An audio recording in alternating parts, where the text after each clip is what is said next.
presencia a cada uno de ustedes.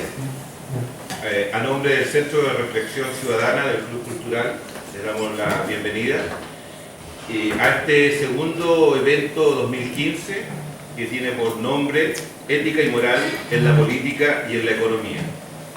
Es por eso que hemos invitado en esta oportunidad a representantes del mundo político y también del mundo económico académico. Está con nosotros, a mi derecha, don Jaime Sáez, que es coordinador regional de Revolución Democrática, don Henry Azurmendi, que es el presidente regional de Renovación Nacional, don Alejandro Keller, presidente regional del Partido Socialista, y por último, no menos importante, don Miguel Ramírez, economista y docente de la Facultad de Ciencias Económicas de la Universidad Austral. Hicimos un sorteo previo al inicio, democráticamente, y va a iniciar don Henry Azurmendi, ¿no es cierto?, presidente regional de Renovación Nacional. Gracias, don Henry. Tiene sus 13 minutos. Bien, muchas gracias, don Álvaro. Mi nombre es Henry Azurmendi, soy presidente de Renovación Nacional. Tuve la posibilidad de trabajar en el gobierno anterior, el gobierno del presidente Piñera, como los dos primeros años como seremi de Economía y luego los últimos 2 años como intendente de la región de Los Ríos. Y bueno, previamente siempre vinculado al tema de la universidad. De hecho, luego de terminar el paso por el gobierno, he vuelto a la universidad, a la Facultad de Ciencias Forestales, en la cual ahora me desarrollo como investigador, a cargo del proyecto y también haciendo clases nuevamente. Así que ese es mi currículum, que me pidió Álvaro que lo comente un poquito a lo rápido. Primero que nada, agradecer la invitación de don Álvaro, del Centro Cultural. Primera vez que estoy acá, de hecho me costó llegar, porque por suerte había alguien afuera que me hizo la indicación, así que le agradezco, si no todavía estaría perdido. Y bueno, respecto a este tema, aquí hay mucho tema que hablar. Yo voy a tratar de dividir mi presentación en 3 grandes puntos. Lo primero, que creo que es necesario hacer una definición de qué es lo que uno entiende por ética y moral, y cómo se relaciona con la política, para ver de lo que estamos hablando. Y luego hablar un poco como partido, que yo creo que ustedes lo que quieren escuchar, cuál es la posición de Renovación Nacional respecto de estos temas, cómo los trabajamos, y luego también dejar un poco a nivel actual cuál es la situación que hoy día tenemos respecto a estos temas, que yo creo que es lo que ustedes quieren escuchar, y cuál es la posición como presidente regional de un partido político, ¿no? Bueno, ética y moral, ¿cierto?, son temas desde mi punto de vista que están relacionados, pero yo tengo una definición muy simple. Considero que la ética tiene que ver con el individuo, tiene que ver con los códigos, tiene que ver con lo que uno, con la personalidad, con el ser humano, con lo que uno le enseña, con lo que uno aprende, ¿ya?, como el ADN. Y esta, ¿cierto?, está vinculada a lo que es la moral, que está más relacionada, creo yo, desde el punto de vista de la sociedad, del conjunto de criterios que establece una sociedad para generar valores y con esos valores, ¿cierto?, desarrollarse. Ambos conceptos obviamente están intrínsecamente relacionados, pero lo que nos interesa a nosotros, cómo se relacionan estos conceptos con lo que es la política. Y allí, bueno, uno puede revisar rápidamente y ver que desde mucho tiempo esto ha estado plenamente interrelacionado. De hecho, Aristóteles por ahí dice que son conceptos que no se pueden dividir. La política es muy difícil dividirlo de lo que es la ética y la moral. Vamos a ver si Aristóteles tiene razón cuando disputamos los 4 que estamos presentes acá. Pero lo importante, ¿cierto?, es ver cómo estos conceptos se relacionan en lo que sería, o podríamos llamar, una ética en la política, o hace una conducta políticamente ética, como lo quisiéramos llamar. Y ahí es donde uno tiene que llegar a los principios, tiene que llegar a los valores, tiene que llegar a lo que es la moral. ¿Para qué estamos en política? Estamos en política para buscar la justicia, el bien común, la equidad, un buen gobierno, Y uno de los temas principales, ¿cierto?, en los cuales la ética política tiene que basarse es en tratar de evitar lo que todos hoy día hemos vivido en los últimos tiempos, últimos años por decirlo así, que es el tema de la corrupción. Porque cuando ocurre corrupción en política se pierde legitimidad, no hay credibilidad y hay desconfianza. Y eso es lo peor que le puede pasar a la élite política para poder llevar adelante sus objetivos comunes, ¿no? Y allí es donde entran a jugar las organizaciones. Cada una de las organizaciones, los partidos políticos, los entes que generan las políticas. Y es donde hay que establecer ciertos conjuntos de normas, conjuntos de valores, y bueno, en muchos casos los partidos políticos utilizan lo que se llaman los principios, ¿ya?, que todos lo han escuchado, los principios, los estatutos, ¿ya? Y es donde allí estos principios tienen que velar, como lo dije anteriormente, por este bien común, este bien máximo, esta justicia, ¿ya? Pero aquí se agrega un componente súper importante que yo creo que hay que diferenciar cuando hablamos ya de la ética de las organizaciones políticas, que es que ahora este conjunto de principios, de actos humanos, tiene que tener la capacidad de actuar concentradamente o conjuntamente. Y es ahí donde comienzan los problemas, porque tratar de juntar criterios entre distintos actores siempre es complicado. Sobre todo cuando esos actores pierden el fin, pierden el objetivo final, que es el bien común, y pasan a lo que es el bien personal, que es lo que nos ha pasado, creo yo, en el último tiempo, ¿ya? Nosotros como Renovación Nacional, y aquí paso al segundo punto, tenemos un código de ética, el cual define cuáles son los principios, ¿ya?, de actuación dentro de nuestro partido. Nosotros tenemos un Consejo General, por ejemplo, el cual es el organismo máximo del partido, un consejero, un voto, ¿ya?, y esos consejeros son a nivel nacional. En la región de Los Ríos tenemos 18 consejeros, son los que eligen, por ejemplo, a la directiva nacional. Y este Consejo General, tiene a la vez un Tribunal Supremo. Un Tribunal Supremo que también tiene un tribunal a nivel regional. Y ese Tribunal Supremo es el encargado, ¿cierto?, entre comillas, de velar porque se cumplen los principios del partido. Y si hay un militante, si hay algún ente dentro del partido que no cumpla los principios, esos estatutos, bueno, el tribunal tiene las capacidades, ¿cierto?, de aplicar sanciones o velar para que estos principios se cumplan. Nosotros, orgullosamente lo digo, tenemos hoy día la capacidad de mirar de frente y decir que hemos sido uno de los pocos partidos políticos que ha hecho una actualización de sus estatutos de forma bastante participativa, como lo dije anteriormente, con las bases. No sé si ustedes lo leyeron por ahí. El año pasado nosotros tuvimos todo un periodo de evaluación de nuestros principios. ¿Se acuerdan que hubo una gran discusión por el tema de la dictadura, si lo sacábamos los principios, salió? Bueno, y eso yo creo que es importante mencionarlo y darlo a conocer aquí en este público, en este debate. Nosotros incluimos principios relacionados con la multiculturalidad, con el emprendimiento, bueno, una serie de cosas, ¿cierto?, que hoy día guían un poco el accionar de nuestros militantes y de los distintos entes que tenemos a nivel estatutario, ¿no? Después puedo entrar en más detalle si quieren respecto a este tema, pero quería que lo supieran. Entonces, para terminar, porque como son 12 minutos y los políticos tendemos a hablar bastante, voy a referirme a lo que es un poquito la situación actual, ¿ya? Yo dije anteriormente, ¿no?, cuando se pasa de un bien común, cuando se pasa, ¿cierto?, de un bien que va más allá de lo que es lo colectivo y se centra en lo que es un bien, es un objetivo personal, es allí donde comienzan los problemas. Y yo creo que la situación que tenemos actual hoy día, sobre todo con los casos de corrupción que se han destapado, Penta, Cabal, Sokinich, son la punta del iceberg de un sistema que lamentablemente viene hace varias décadas ya demostrándose que tenía fallas, que tenía problemas. Y como yo lo digo en varias conversaciones, creo que el sistema perdió la capacidad de resiliencia, ¿ya?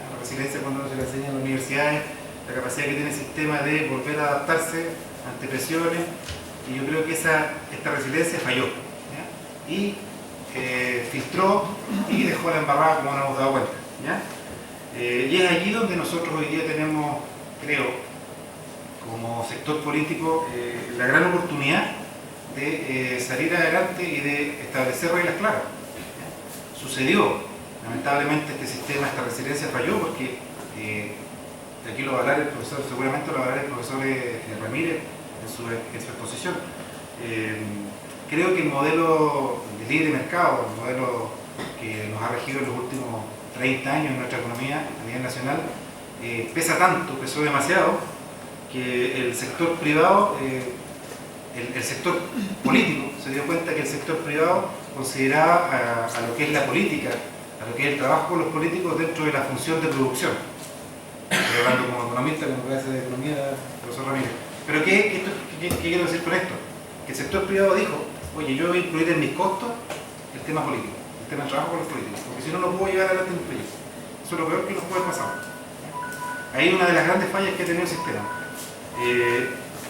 Ha llevado a que tengamos baja aprobación de las instituciones públicas, se ha dañado a lo que es el actuar político. No hemos dado cuenta que tenemos leyes que son leyes regulatorias que son deficientes, que tenemos que trabajar. También se ha dado lamentablemente una muy mala imagen a lo que es el sector empresarial en su conjunto. Entonces hoy día, como lo dije anteriormente, tenemos la oportunidad de exigir patrones, códigos, comportamientos colectivos nuevos, distintos, para tener una mejor política, ¿ya? Y esto, aquí tenemos que ser súper claros, ¿ya? La política tiene que existir, no podemos dejar de tener política ni política. El asunto es que, centrando nuevamente en el tema económico, tenemos que definir claramente quién va a financiar esto. ¿Lo va a financiar el Estado, un 100%?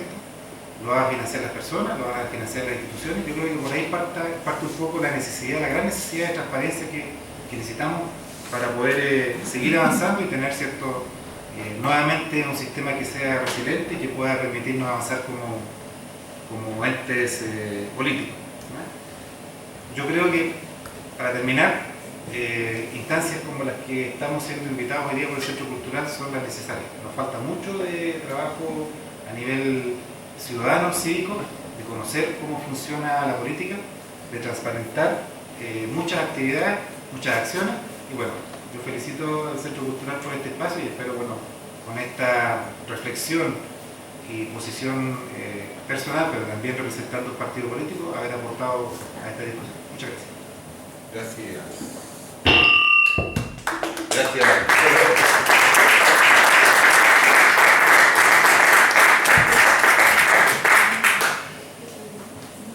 A continuación se va a dirigir a ustedes don Jaime Sáez Quiroz. Él es habitante del sur de Chile. En lo académico cursó el magíster a escala humana y economía ecológica, y en lo político desde el 2012 contribuye a fundar Revolución Democrática. Es dirigente nacional de ese movimiento y actualmente coordina desde Valdivia a Chiloé. Tiene sus 12 minutos. Cronometrando de todas formas. Bueno, buenas tardes a todas y todos los presentes. Muchas gracias al Club Cultural por la invitación. Es segunda vez que me toca estar acá. El año pasado ya pudimos debatir largamente. En aquel momento era sobre el proyecto de ley de inclusión, fin al núcleo del copago y la selección en un momento, la educación escolar en un momento bien álgido del debate. Hoy día hay que hablar de ética en la economía, de ética en la política. Aquí voy a enumerar una serie de conceptos como equidad, justicia, bien común, desconfianza, élite, orgánica, desafección a la institucionalidad, etc. Y voy a colgarme un poco de aquello para poder hilvanar el diálogo en el que estamos inmersos. Decir primero, plantear una postura ética ante la economía.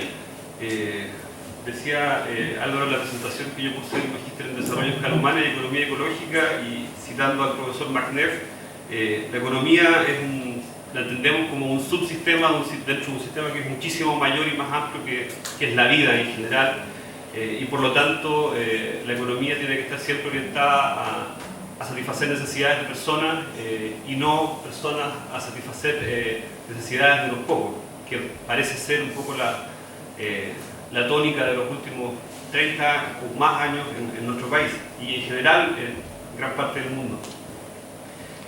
Por supuesto, esto de que las personas estamos destinadas, prácticamente obligadas a satisfacer necesidades de grupos económicos nos lleva a un montón de problemas, como el deterioro ambiental, por ejemplo, pero también a lo que nos convoca hoy día, que es esta colonización del mercado que se mete en lo político. Dicho esto, vamos a enumerar un poco, vamos a hablar de la política como una actividad humana, en primer lugar, luego sobre ciertas disyuntivas, a mi juicio, bastante artificiosas entre responsabilidad y convicción. Luego me referiré muy brevemente a Revolución Democrática y finalmente una reflexión para ver cómo vamos saliendo del pantano. La política, evidentemente, es una actividad llevada adelante por personas y por lo tanto está supeditada tanto a las virtudes como a las miserias de los seres humanos. Hoy día hemos constatado largamente, a través de numerosos escándalos, cómo son las miserias muchas veces las que nos gobiernan. Sin ir más lejos, yo hoy día resido en una región, la región vecina, en Los Lagos, en Puerto Montt, que lleva más de un mes sin intendente regional titular, y todo el gabinete regional está más empeñado en conspirar para ir sacando autoridades como el antiguo intendente, en vez de cumplir un programa de gobierno y las funciones para las cuales son nominados. Entonces, eso nos habla un poco de estas miserias que son los intereses personales y cómo en política muchas veces se confunde el interés individual por sobre, o se privilegia el interés individual por sobre el interés colectivo. Entonces, aquí nos encontramos ante la ética de la responsabilidad versus la ética de la convicción. Y me parece, nosotros lo hemos conversado muchas veces, que esto se plantea como una disyuntiva que a mi juicio no es tal. Uno puede ser en la vida perfectamente responsable y consciente de las decisiones que toma y al mismo tiempo tener convicciones y principios muy firmes que orientan precisamente la toma de decisiones. Y una constatación muy reciente es, por ejemplo, el famoso eslogan de realismo sin renuncia. Como que en el país uno no pudiese emprender reformas estructurales que vienen a poner a Chile en el siglo XXI, solamente eso, en pos de una supuesta crisis económica alimentada por los medios de comunicación y por cúpulas empresariales que están empeñadas en defender el statu quo. Y esta cuestión no es algo reciente. Uno podría observar este mismo debate 100 años atrás, y en aquel tiempo había muchas personas que trataban de poner a Chile en el siglo XX y sacarlo en el siglo XIX, hace 100 años. Hoy día estamos tratando de meter a Chile en el siglo XXI. Entonces es importante despejar estas dos variables de la convicción y la responsabilidad, porque no son incompatibles. Uno puede avanzar con responsabilidad, con realismo, pero las convicciones y la idea de un proyecto de sociedad, que es lo que está ausente hoy día, tiene que estar siempre presente.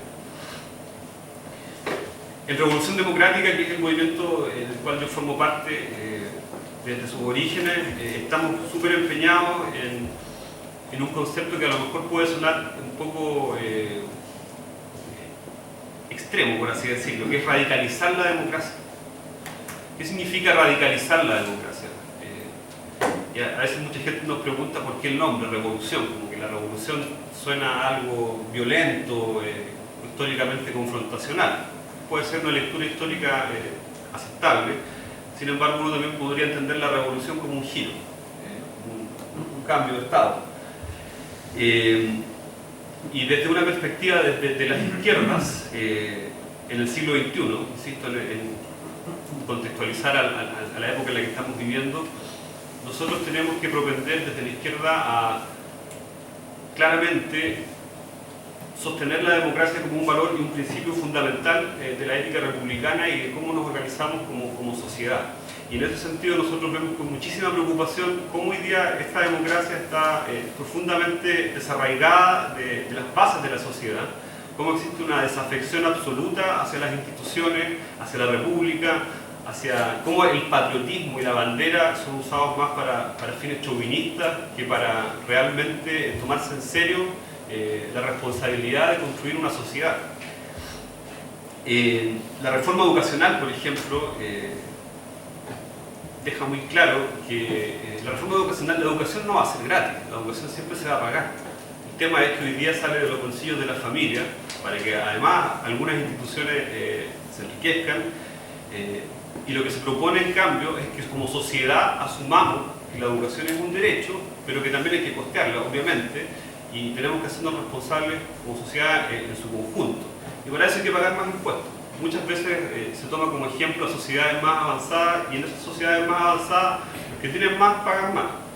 Y eso es parte también de una ética y una responsabilidad como habitantes de un territorio y como habitantes de un país que intentamos construir entre todas y todos.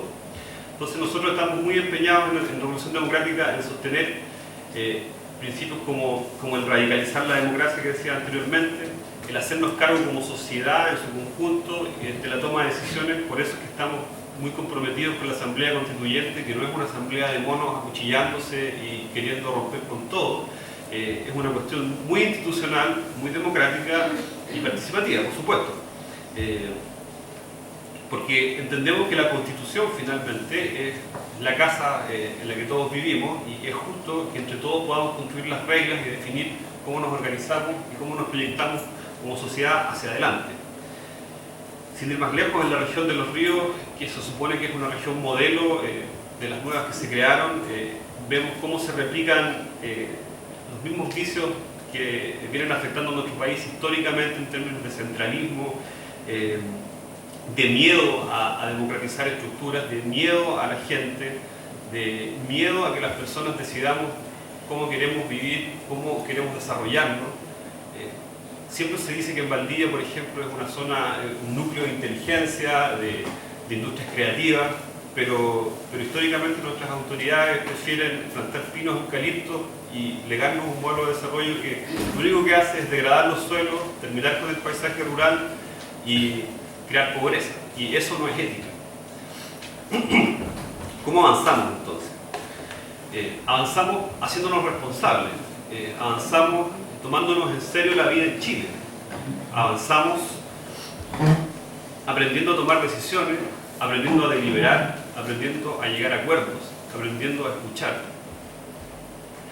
y siendo firmes en lo que soñamos y queremos proyectar hacia adelante.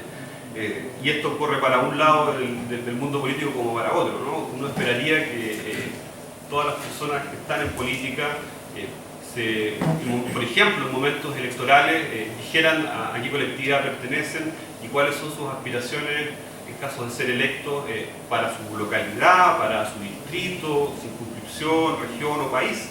Y eso no ocurre hoy día.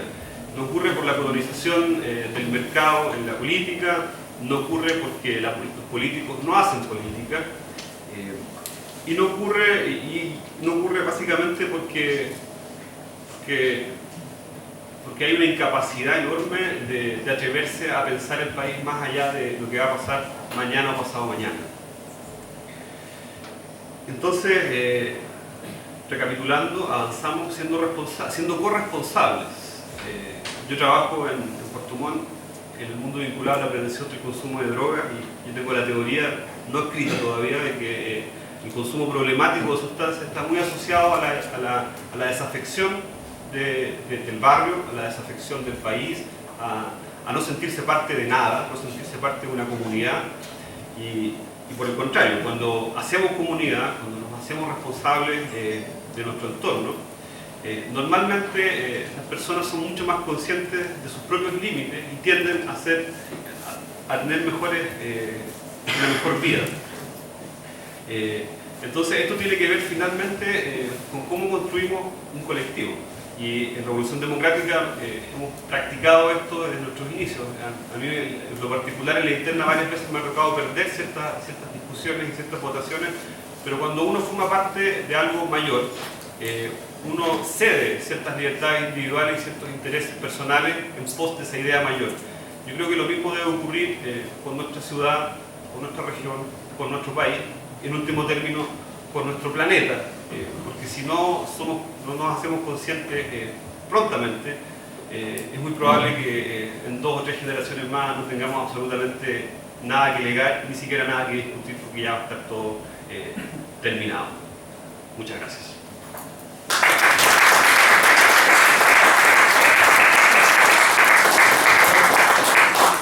Muchas gracias, Alejandro.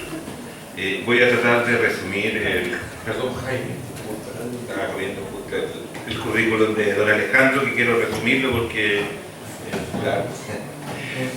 Don Alejandro Keller Vargas nació en Chillán, hasta el año 68 vivió en Coñaripe y luego en Valdivia. Gran parte de su vida la realizó acá, salvo entre el año 75 y el 85 que tuvo que vivir fuera del país.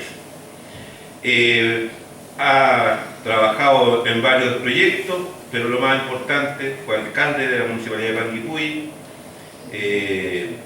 ha sido presidente de la Asociación de Municipalidades de la provincia de Valdivia, ha trabajado como asesor ambiental en las comunas de Lanco y Los Lagos y actualmente trabaja con el intendente, ¿no es cierto?, como asesor.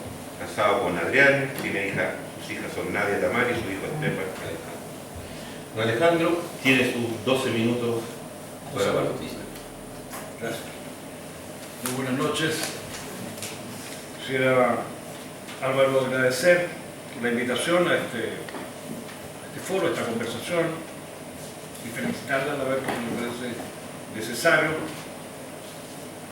Saludar a quien nos acompaña, a Jaime, Henry, Miguel.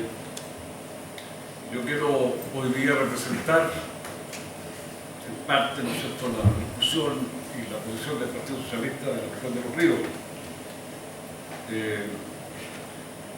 Entiendo que abordamos este tema desde una perspectiva de la crisis actual de la política, ¿verdad? Y no es fácil hacer ese análisis sin plasmar en él nuestras visiones doctrinarias o ideológicas. No es posible desacoplar esas posiciones del debate y de la visión que tenemos sobre la realidad. Y por eso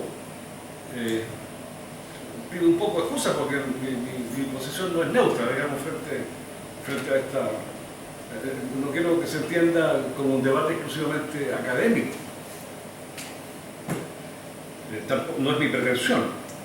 Y claro, me sumo un poco a las primeras definiciones que hizo Henry en relación al tema de la ética, la moral. Sin duda la ética, pienso yo, es, más allá de sus definiciones académicas, el sentido de lo justo, el sentido de lo correcto, el sentido de lo que compromete el bienestar de una sociedad concreta como la nuestra en este caso. Y claro, la política está vinculada sin duda a la ética y los negocios también, porque en realidad opera sobre un conjunto de normas, ¿verdad? Y lo que hoy día vemos es que la sociedad le da una mirada, digamos, al comportamiento de los actores de la política de absoluta rechazo y desafección por conductas, diría yo, impropias. Y parece entonces una crisis generalizada y casi irreversible. Y entonces aparece de repente como que el país se cae a pedazos. Esa es un poco la imagen que uno pudiera construir mirando la prensa todos los días. Y en ese sentido quiero decir que, siendo muy grave la crisis para nosotros los socialistas y las socialistas, porque somos un partido que integra muy activamente a las mujeres y a los jóvenes, que me parece a mí deben jugar un rol de aquí en adelante muy fuerte. Porque fíjense ustedes que desde hace 2000 años hemos tenido hecatombes morales, políticas, sociales, éticas. Roma, las atrocidades que cometió España en la conquista militar de este continente, Hitler, Stalin, la Guerra Fría, los golpes de Estado en América Latina como instrumento de dominación, la injusticia social y económica. Es decir, si analizamos las crisis de la ética, la política, los negocios, ejemplos en la historia de la humanidad hay muchos. Y muy cercano, uno, la crisis de Argentina. Recuerden ustedes que en Argentina el eslogan era que se vayan todos. Lo recuerdan, ¿verdad? Año 2001. Y de repente aparece Kirchner y recrea la política. Yo no quiero hacer un juicio de valor, digamos, respecto del kirchnerismo, porque ese es otro debate. Pero Kirchner instala un nuevo periodo de la política argentina y valida la política. No sé si me entienden con los juicios, no quiero que discutamos si eso es correcto o no es correcto. Digo que desde una profunda crisis surge un nuevo periodo. Y habría que preguntarse qué hizo posible que surgiera eso. En el fondo, el mensaje que quiero compartir con ustedes es que la crisis no es ni terminal, ¿verdad? La crisis no es la última crisis de Chile. La crisis involucra, por cierto, a personas, actores políticos, muy gravemente, y apareciera de repente que todos somos sospechosos de habernos enriquecido o habernos aprovechado de alguna cosa. Y entonces lo que quiero decir es que esta crisis debe tener una salida. Y aquí, en este espacio pequeño tal vez, de convivencia, de transparencia, de diálogo, surgen, yo diría, los elementos de una recuperación de la crisis, de una salida de la crisis. Pero tampoco creo que la crisis que actualmente vive la política, en su expresión ética, moral, de negocios, de organización misma de la política, sea solo la expresión de la presencia de ciertos corruptos. Sin duda eso es grave y se ve y condenable. Pero yo creo que esto es la culminación de un proceso muy complejo que tenemos que entender y que tiene que ver con una pregunta que yo me hago y me hice cuando me invitaron a este foro. ¿Cuál era la ética de Pinochet? De Manuel Contreras. ¿De qué ética, de qué moral, de qué organización de la política, de qué concepción de los negocios estábamos hablando? Y quiero decir, insisto, no quiero hacerlo desde una mirada ideologizada, quiero hacerlo como un dato de la historia. El terror como método de gobierno. El terror como método de gobierno.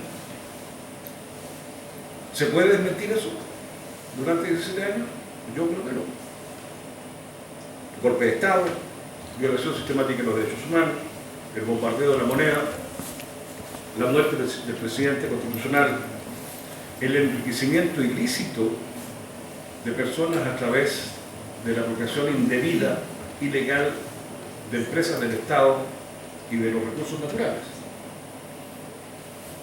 Queremos ejemplos concretos: complejo agrícola y forestal de Panguipulli, Ponce Lerú, conocido personaje de la política y los negocios, el Código Minero. ¿Sabían ustedes que el Código Minero es el único instrumento regulador de los recursos mineros que tiene un tratamiento en la justicia? No es el aparato administrativo del Estado el que otorga la concesión minera, es un juez. Y por lo tanto, si usted, señora, señor, es dueño de una parcela, en donde eventualmente una central hidroeléctrica va a pasar sus cabos, su tendido eléctrico, preocúpese porque a lo mejor no sabe que ya está concesionado el subsuelo. Por una pura cuestión de especulación del suelo, digamos. Ese es el código minero, que regula, esa es la importante que tiene Chile hoy día actualmente. ¿Qué hablar del código de aguas? Es cierto, en el 2005 tuvimos una reforma, que, un parche, digamos, porque en realidad lo que hace es que si usted después de 5 años no demuestra que está usando la concesión, bueno, le van a pasar una multa o va a tener que pagar una patente. Apropiación indebida de valores recaudados en campaña nacional durante la dictadura. Se hizo una colecta nacional para financiar y las joyas terminaron en manos de cualquier persona. Nunca se investigó. Asesinatos, torturas, prisión, exilio, suspensión del recurso de protección y provisión de los partidos políticos. ¿Por qué digo esto? Aunque parezca brutal decirlo hoy día. Porque ahí hay un antecedente que no sé si explica todo, ¿no? Porque tampoco pretende ser una excusa, pero es un antecedente que tenemos que tener presente en la historia de este país, de nuestro país y del desarrollo de la crisis. Después me hago otra pregunta. ¿Cuál fue la ética y la moral en la transición chilena? Y digo yo, la cultura del miedo. La cultura del miedo. El dictador, comandante en jefe del ejército, senador designado. Ejercicios de enlace cuando la política se ponía complicada para los militares. La constitución política del 80. La justicia en la medida de lo posible.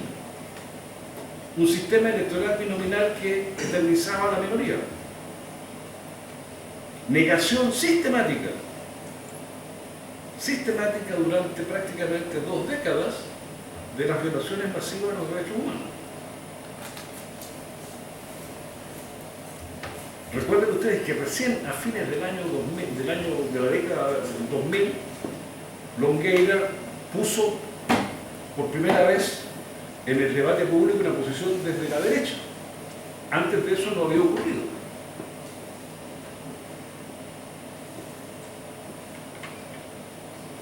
Quiero decirles también con mucha franqueza, porque yo sufro igual que ustedes que nuestro país esté como está. Esto no pretende ser una excusa. Apenas un intento de explicación, pero también, y lo más importante que quiero decir hoy día en este foro, es un profundo sentido de la autocrítica. Porque quienes fuimos gobierno durante tantos años desde la conservación debemos ser autocríticos con esto. Es cierto que pueden haber explicaciones, porque negociamos la transición con una pistola en el pecho, ustedes lo saben. Pero es mucho más complejo que eso. Y me pregunto también, ¿qué es lo que puso en crisis esta transición? O sea, ¿por qué llegamos a este nivel de profundidad en la crisis? Primero, creo que podríamos decir que vivimos, me atrevo a decir desde el 2000 en adelante, el inicio de un periodo que yo llamaría la superación paulatina del miedo. La sociedad se empieza a atrever más. Empezamos a superar, no sé cómo va el tiempo. Va en 9 minutos. Ya. No quiero abusar del tiempo. Empezamos a superar un estado de pobreza generalizada del país. Casi nos olvidamos, no teníamos el 44% de pobreza extrema. Con un nivel de inversiones en infraestructura del Estado deplorable en todas las comunas. Se empieza a producir un mayor flujo de información hacia se organizan las juntas de vecinos, recuerdan ustedes que fue como una explosión de organizaciones comunitarias en esa época. Comienzan a avanzar o empieza a penetrar muy fuertemente las tecnologías de la información. El Estado comienza tibiamente a iniciar procesos de modernización. No nos olvidemos de la crisis Bocate, que obliga, ¿verdad?, en un momento a una negociación de las dos coaliciones más importantes del país y que tiene como efecto algunas modificaciones. Una leve regulación del financiamiento de la política, lo mencionó Henry también. Y aquí se produce una cooptación de personeros del mundo político, digo personeros algunos, por empresas de alta rentabilidad.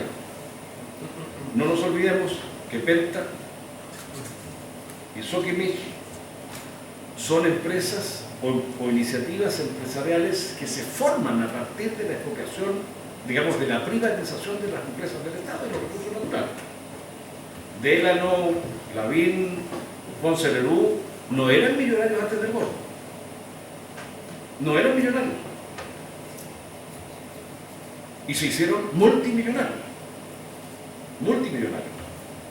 2 minutos para que remate. Ya.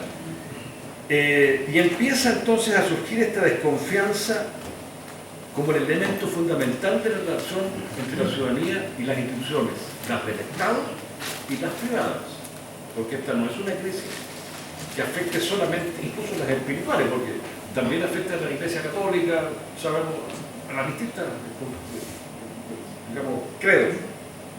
Tenemos el caso Penta, Sokimich, Cabal, ahora las compras del ejército, las filtraciones de la fiscalía. O sea, hay un conjunto de factores cotidianos que alimentan, ¿no es cierto?, esta desafección y crítica total de la ciudadanía a la política, a las instituciones del país. Y yo diría, y no quiero dejar de decirlo, una arraigada costumbre nuestra chilena de los atajos, de saltarse la fila. Reconozcámoslo. Es cierto que cuando yo le pido a un alcalde o a un capitán de carabineros que me ayude con el parte por exceso de velocidad, es cierto que es un elemento nimio frente al escándalo de lo que conocemos, pero es una conducta impropia. O cuando yo me salto en la fila en el hospital o en cualquier parte del banco. Yo diría que ahí tenemos un problema también. Por eso es que nuestro llamado es a repensar la política, pero también a buscar un cambio conductual, cultural nuestro, de nosotros mismos, ¿verdad? No solo las leyes, sino que también los cambios culturales. Y termino muy rápidamente, Álvaro, porque a mí me parece que la pregunta obvia es ¿cómo salimos de esta crisis? Primero, digo yo, discutiendo qué nos ha pasado en los últimos 40 años como país. ¿Ya? Y segundo, necesitamos una nueva constitución. Porque la constitución del 80 no solo es ilegítima en su origen, sino que hoy día es un traje que le queda estrecho a esta nueva sociedad que ha ido emergiendo. Y porque tenemos que cambiar el concepto del Estado.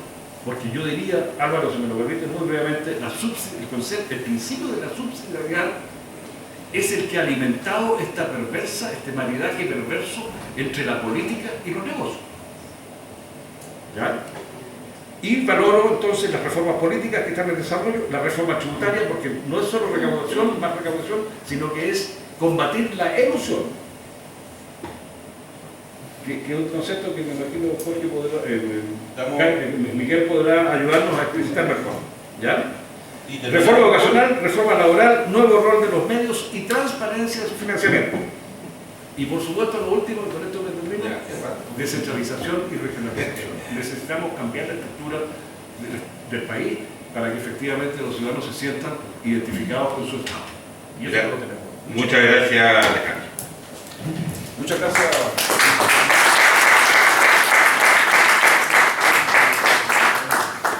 Lo decía uno de nuestros expositores, la política, la ética y la economía van de la mano. Así que vamos a presentar al profesor Miguel Ramírez Carvajal, que es profesor de la Universidad Austral, pero que también tiene un gran camino recorrido tanto en lo gremial como en lo social, fue presidente del Centro de Estudiantes, ¿no es cierto?, en Concepción, de la Escuela de Ingeniería Comercial de la Universidad de Concepción, también dirigente gremial de la Cámara de Comercio, Federación de Comercio Detallista. En lo político participó en el Acuerdo Social por el No, en la fundación del Comité Nueva Región, además presidente del sindicato docente de la Universidad Austral. O sea, es un profesor que también ha trabajado en todo lo que es gremial social. Profesor, tiene usted la palabra. Gracias, Ana. En primer lugar, agradecer la presencia de quienes hoy día están aquí. En este momento, en realidad, me invitaron, no represento a nadie. A mí nomás, sí. Pero creo que es muy importante, tal como ayer, hoy, el dialogar. El ser capaz de, en una sociedad, construir a través del diálogo. Pero ese diálogo tiene que ser un diálogo fecundo, en el sentido de que tenemos que aprender a escuchar y entender que los seres humanos somos diferentes. Tenemos historias de vida que son diferentes. Y por lo tanto, nuestros sueños, nuestras esperanzas son distintas. Pensamos diferente en lo político, en lo religioso, pero eso pertenece a lo íntimo de cada uno, a eso que llamamos precisamente ética. Pero lo importante es construir con una moral. La moral es la aplicación de estos principios en la sociedad.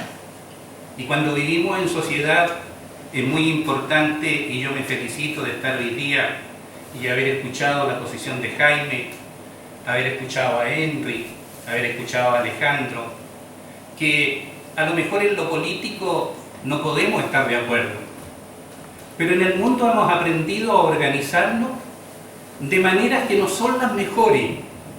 Nos organizamos en partidos políticos y hemos aprendido esta política de la oveja o del cordero, en que todos estamos de acuerdo. Incluso en Chile hemos tenido partidos políticos que ni siquiera llaman a elecciones, ¿no es cierto?, en la derecha chilena, para elegir a sus dirigentes, sino que los designan. Hemos aprendido, ¿no es cierto?, a romper los diálogos. Lo vemos en la política nacional, ¿ya?, cómo la derecha se preocupa más de lo que hace la nueva mayoría que lo que hacen ellos. Pero...